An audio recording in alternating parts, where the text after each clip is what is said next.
하나님 아버지, 오늘도 우리가 하나님 앞에 기도하러 모였습니다. 다른 것은 다 순종하기 어려울지라도 기도하는 일은 우리의 마음과 의지로 순종할 수 있기에 나와 예수의 이름을 부르며 기도하고 기도할 힘을 얻고자 주의 말씀을 듣고 의지하기를 원합니다. 이 시간 우리와 함께하여 주시옵소서.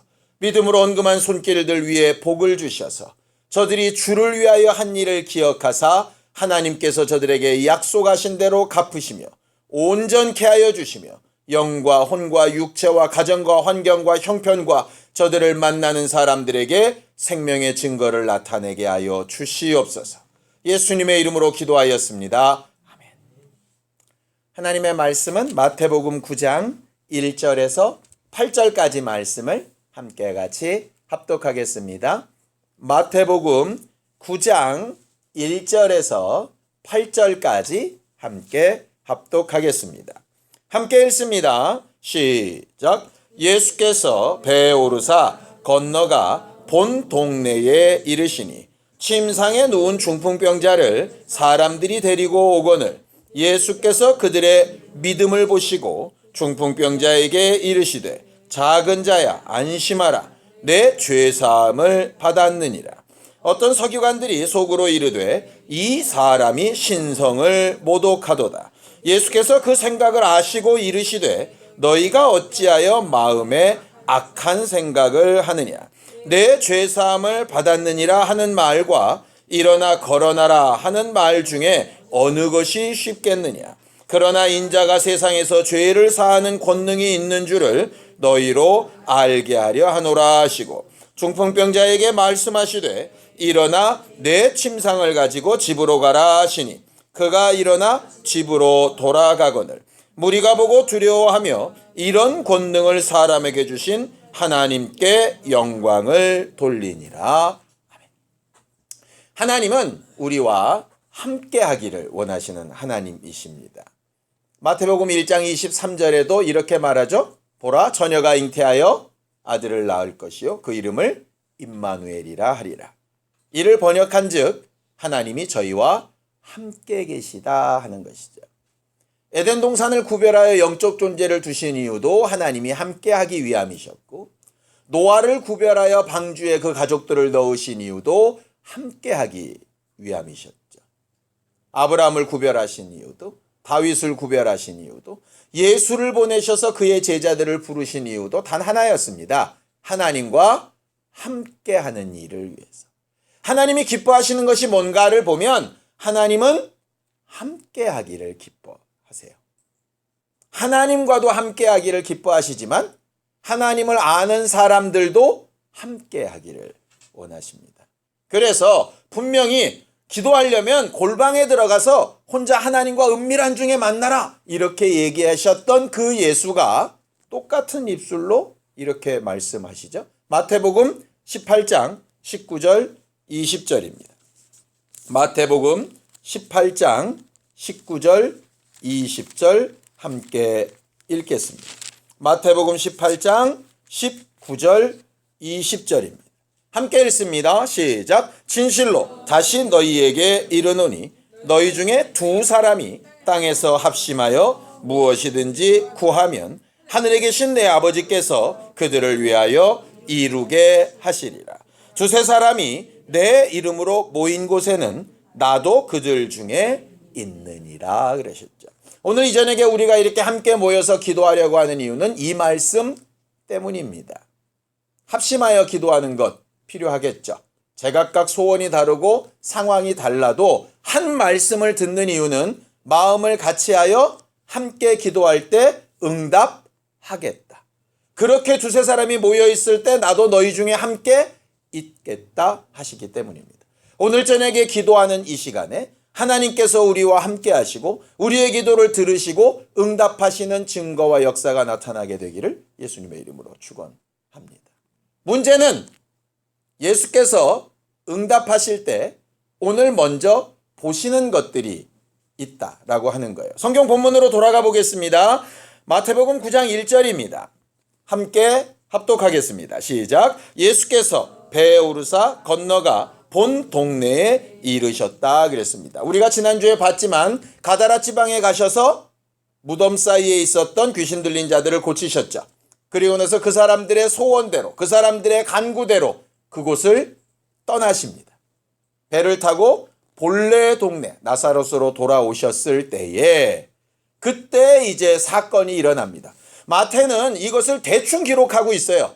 그냥 돌아오셨는데 한 중풍병자가 왔다 이런 식으로 기록하고 있는데 마가는 굉장히 세세하게 기록을 하죠. 자, 마가복음 2장 3절 4절입니다. 마가복음 2장 3절 4절입니다. 함께 합독하겠습니다.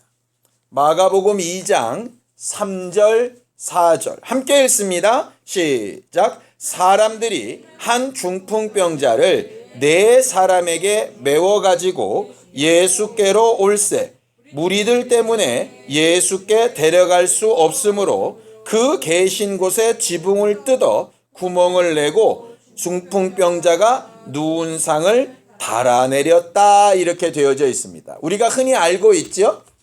그래서 중풍병자와 몇 명의 친구들? 4명의 친구들 이렇게 얘기합니다. 근데 팩트가 틀렸습니다.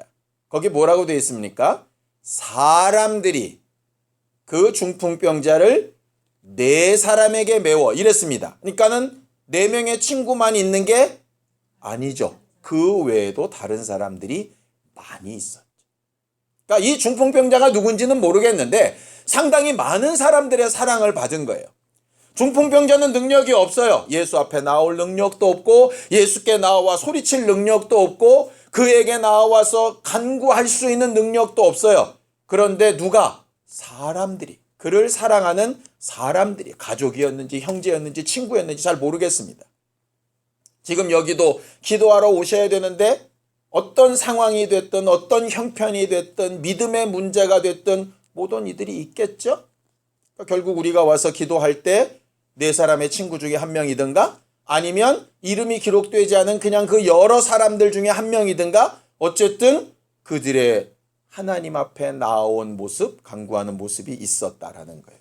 근데 보십시오. 자, 2절입니다. 본문으로 돌아가서 9장 2절 함께 읽습니다. 시작. 침상에 누운 중풍병자를 사람들이 데리고 오거늘 예수께서 그들의 믿음을 보시고 이랬습니다. 예수가 뭘 보셨죠? 믿음을 보셨어요. 누구의 믿음이요? 그들의 믿음이에요. 그러니까 이 그들에는 누가 표현되느냐? 이 중풍병자 포함, 메고 온 4명 포함, 그 4명에게 메우게 한 사람들 포함이에요. 그러니까 그들이 마음을 같이 해서 한 마음으로 이렇게 데려온 그 사실 가운데 그 믿음을 보셨어요. 물론 중풍병자는 믿음이 없었을 수도 있겠죠. 뭐 그 중에 4명의 친구 중에 한 명은 그냥 인정에 이끌려 왔을 수도 있겠죠. 뭐 전부 다 믿음이 좋았다 뭐 그런 뜻은 아니니까요. 어쨌든 누군지 적정하지는 않는데 모인 사람들이 한 가지 목적으로 왔을 때 그 중에 믿음 있는 사람들이 있었다는 거예요. 그게 하나님의 관심을 끌게 된 거죠. 예수께서 그들의 믿음을 보시고 이렇게 되어져 있어요. 중풍병자의 상태를 보시고 그렇게 안 돼 있습니다. 그들이 열심을 보시고 이렇게 안 돼 있습니다. 믿음을 보시고 그랬어요. 믿음을 보시고. 믿음을 보시고 그들에게 얘기하십니다. 뭐라고 얘기하시죠? 네 죄사함을 받았다. 이 사람들은 뭐 하러 왔는데요? 병 고치러 왔습니다. 이들의 소원은 예수님, 중풍병 걸린 이 친구를 고쳐주세요예요. 그럼 응답이 어떻게 와야 됩니까? 내가 너를 고쳐주리라 이렇게 와야 되는데 예수는 뭐라고 얘기하시느냐? 내 죄 사함을 받았다 이렇게 말씀하시는 거예요. 그러니까 사람들이 의아한 거죠. 그런데 거기에 덧붙여서 예수께서 이렇게 말씀을 하시죠. 5절입니다. 함께 읽죠. 시작. 내 죄사함을 받았다니라 하는 말과 일어나 걸어하는 말 중에 어느 것이 쉽겠느냐. 이걸 가지고 자꾸 이제 묻습니다. 도대체 이게 뭐가 쉽단 얘기입니까? 우리들의 생각에는 죄사함을 받았느니라 하는 것은 증거가 당장 안 나타나니까 그 말만 하면 되니까 쉬운 것 같고 네 침상을 들고 일어나 걸어가라. 그러면 당장 안 될 것 같으니까 이게 민망하니까 말을 하는 게 어려울 것 같고 이렇게 생각하거든요. 또 유대인들의 개념으로 보면 네 침상을 들고 걸어가라 이런 것은 과거에 지금까지 선지자들이나 예언자들이나 제사장들도 했던 일들이에요. 그렇죠? 그런데 죄사함을 받았느니라는 대제사장만 할 수 있는 일인데 예수가 하면 이거는 월권이라고 생각하는 거죠. 이게 훨씬 어려운 일이에요. 그래서 어떤 목사님은 히브리적인 관점에서 보면 죄를 사하는 게 어렵고 헬라적인 관점에서 보면 병을 고치는 게 어렵습니다. 그런데 우리의 입장에서 보면 뭡니까? 우리는 다 어렵습니다. 그러니 예수께 의지해야 됩니다. 이렇게 말씀을 하시더라고요. 그래서 과연 그게 그 뜻일까라고 생각을 했는데 이 말씀이 저는 설교를 준비하는데 반대로 해석이 됐어요. 뭐냐? 내 죄사함을 받았느니라 하는 말과 일어나 걸어오는 말 중에 어느 것이 쉽겠느냐 이렇게 말씀하셨는데 뒤집어 보면 네 죄사함을 받는 것과 네 병이 낫는 것 중에 어떤 게 더 중하냐. 그렇게 하면 이해가 훨씬 쉽죠. 어떤 것이 쉽겠느냐 보다 어떤 게 더 중하니까 하나가 쉬우면 하나는 어려운 거잖아요. 하나는 가벼운 문제면 하나는 무거운 문제잖아요. 어떤 문제가 더 중하냐예요. 그죠? 예수의 질문은. 그래 놓고 났더니 답이 나오는 거예요. 죄사하는 문제가 훨씬 더 중하다. 그런데 이게 말만 하면 니들이 실제로 됐는지 모르니까 더 쉬운 문제로 병의 문제도 해결해 줄게요. 맞죠? 우리는 병의 문제가 더 중하다고 생각을 하니까 죄의 문제는 모르겠고 병이나 고쳐주쇼. 이게 우리의 개념인데 예수의 판단은 더 중요한 것부터예요. 아이들에게 친구 관계 중요합니까? 안 중요합니까? 당연히 중요하죠. 걔들한테는 친구가 없으면 세상이 사라지는 건데요. 그런데 내일부터 시험이에요. 그럼 친구와 게임하는 것과 책상머리 앉아서 공부하는 것 어떤 게 더 급하고 중요한 문제입니까? 지금은? 공부하는 거죠. 그러니까 시험 끝나고 놀아라. 이렇게 얘기하는 거죠. 중요한 거 먼저잖아요. 그죠? 내가 해외여행을 예약해 놨습니다. 그런데 갑자기 심장에 이상이 생겨서 급하게 수술을 받아야 된대요. 그런데 어떤 사람이 해외여행 예약해 놓은 거 이거 취소하면 취소 수수료를 지금 하루 전날이라 이거 예약하면 한 80% 수수료를 물어야 되는데 몇백만 원 손해인데 차라리 갔다 와서 수술 받으면 안 될까요? 그럴 사람 있을까요? 없어요. 그렇게 말하면 의사가 뭐라고 얘기했습니까? 당신 제정신이냐고. 비행기 타다 가고 싶으세요? 이러지 않겠습니까? 뭐가 중하냐. 이 사람들은 가장 중요한 문제가 뭐였냐면 이 중풍병 환자를 고치는 거예요. 거기에 마음이 다 하나가 됐어요. 그래서 여러 사람이 도와서 여기까지 왔어요. 예수께서 그 믿음이 너무 아름답게 여겨졌어요. 그런데 그들의 소원보다 더 급하고 중요한 문제가 있었던 거죠. 안 고쳐주겠다가 아니에요. 안 들어주겠다가 아니에요. 죄의 문제가 해결되지 않은 상태에서 병을 고쳐놓으면 또 어떻게 되겠어요? 그 죄 때문에 또다시 반복될 텐데. 안 그렇겠습니까? 아이가 나가서 놀다가 진흙창이 되고 왔어요. 자, 새 옷을 갈아입혀야 되는데 어떡할까요? 그렇죠. 들어온 옷 벗기는 거 먼저, 그 다음에 씻기는 거 그 다음에 새 옷 입히는 거 이렇게 돼야 되잖아요. 더럽다고 흰 옷 막 엉망진창된 위에다가 새 옷만 걷어 입혀놓으면 되는 문제가 아니잖아요.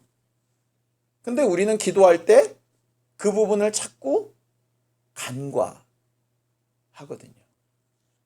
마음을 모으고 힘을 다해서 하나님 이렇게 응답해 주세요. 저렇게 응답해 주세요. 그 소원이 틀렸다, 잘못됐다, 정욕적이다 이런 뜻 아닙니다. 예수께서 그들의 믿음을 보시고 좋아하셨어요. 기뻐하셨어요. 필요하다고 인정하셨어요. 여러분들이 물질에 대해서, 자손에 대해서, 건강에 대해서, 환경에 대해서 그렇게 고민하고 그렇게 사모하며 기도하고 마음을 맞추는 것 예수께서 기뻐하시고 인정하시고 들어줄 마음이 충분히 있으시고 얼마든지 하실 수 있으세요. 그런데 문제는 뭐라고요? 더 중요한 게 있다는 거예요. 더 중요한 게 있다. 믿음이 언제 필요하냐? 의사에 대한 믿음은 언제 필요하냐?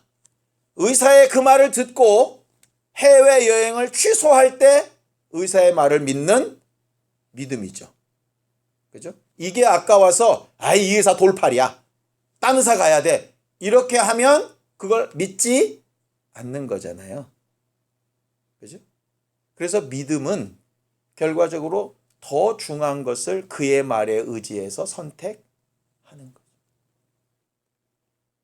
우리가 볼 때는 우리 아이가 지금 당장 시험에, 아니면 우리가 볼 때는 우리 아이가 당장 이런 단계에, 우리가 볼 때는 지금 당장 이 아이가 가정을 이루는 일에, 아니면 어떤 과정을 넘어서는 일에 굉장히 중요한 시기라고 생각해서 마음이 쿵떡쿵떡할 수 있죠. 근데 하나님이 보실 때 다른 게 더 중요하다 그러면 어떡하실까요?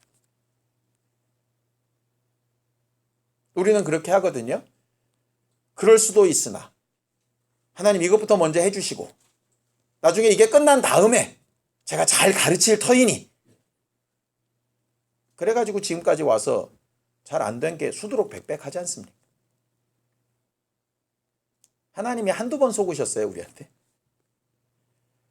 저는 이 사건 보면서 맨날 저도 똑같이 이게 죄 사하는 게 어려운 거야, 병 고치는 게 어려운 거야, 이거 어렵고 쉽다의 문제가 아니었어요. 예수님의 말씀은 무엇이 더 중하냐의 말씀.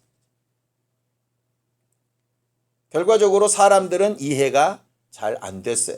근데 결국 깨달은 건 뭡니까? 병 고쳐진 상태를 딱 보더니 저에게 죄도 사하는 권세가 있구나. 병을 고치고 죄도 사하는 이런 권세를 저에게 주신 하나님은 과연 어떤 분일까? 이렇게 응답이 되어진 거죠. 결국 예수께서 원하셨던 응답은 뭡니까? 병을 고쳐지는 것을 통해서, 죄의 문제를 해결하는 것을 통해서 사람들이 누구를 알게 하고 싶으셨던 거예요? 하나님이 누구신가를 알게 하고 싶으셨다. 결국 이거죠. 육신의 병이 낫는 것보다 중요한 건 뭐냐? 죄의 문제를 해결하는 거예요. 죄의 문제를 해결하는 것보다 더 중요한 게 뭐냐? 하나님을 아는 거예요. 그러니까 오늘 저녁에도 그렇게 기도하시면 돼요. 하나님, 돈이 꼭 필요합니다. 그런데 그 돈이 필요한 것보다 더 중요한 게 내 죄의 문제를 해결하는 겁니다. 내 가정의 죄의 문제를, 내 자손의, 내 배우자의 죄의 문제를 해결하는 겁니다. 그것보다 더 중요한 게 내가, 내 가정이, 내 자손이 하나님을 아는 겁니다. 그 아는 일을 위해서 이것도 저것도 필요하시고 중요한 순서대로 응답해 주세요. 다 구하세요. 뭐든지 다 구하세요. 아무거나 구하셔도 돼요. 그런데 먼저 그의 나라와 의라고 하셨으니까 하나님을 아는 일을 먼저 구하세요. 그게 될 수 있게 하나님 도와주세요. 해주세요. 더 중요한 게 뭡니까? 우리에게 중요한 문제가 굉장히 많지만 가장 중요한 건 죄사함 받고 하나님을 아는 거예요. 거기에 우리의 모든 마음을 좀 모았으면 좋겠어요. 예수께서 그들의 믿음을 보시고 했던 게 그겁니다. 지붕을 뜯어서라도, 많은 사람이 뭉쳐서라도, 건장한 네 사람에게 메워서라도 어떻게 해서라도 이 문제를 해결해야 되겠다고 하는 그들의 마음이 합쳐진 게 믿음으로 보였던 거잖아요. 비록 더 중요한 게 뭔지는 잘 몰랐어도 어쨌든 그런 소원함이 하나로 합쳐진 걸 예쁘게 보셨던 거잖아요. 오늘 우리가 함께 모여서 이 저녁에 기도할 때 그 힘을 발휘해 본다면 오늘 이 저녁에 하나님께서 그들의 믿음을 보시고 더 중요한 바 선언하시고 우리가 원하는 부분도 되어진다는 걸 보이시고 응답하실 거라고 믿습니다. 이 저녁에 우리가 기도하는 이 시간에 그런 마음과 생각으로 좀 풍성하고 내가 더 중하게 여기는 것에 대하여 축복하며 애쓸 수 있는 우리 모두가 될 수 있기를 예수님의 이름으로 축원합니다. 함께 같이 기도하겠습니다. 하나님 아버지, 우리를 도우시고 인도하셔서 오늘 이 저녁에 합심하여 더 중한 것을 구하고 하나님이 어떤 분이신지를 더 분명하게 알 수 있는 믿음의 고백이 우리와 우리 가정과 자손들과 맡기신 사람들에게 있기를 간구하였습니다. 우리의 기도를 들으시고 우리와 함께하여 주셨사오니 응답하여 주시옵시고 하나님께서 죄 사하시는 능력이 있으신 것과 우리의 모든 문제를 해결하실 수 있는 능력이 있으신 것과 그 결과로 하나님을 알게 하시고 의지하게 하시는 것을 체험하는 우리 교회가 되어져 가도록 도와주시옵소서. 이제는 우리 주 예수 그리스도의 은혜와 하나님 아버지의 극진하신 사랑과 성령님의 감동하시고 함께 하시는 분명한 증거가 함께 더 중요한 것을 기도하고 돌아가는 우리 모두 위에 이제부터 영원까지 함께 있을지어다. 아멘.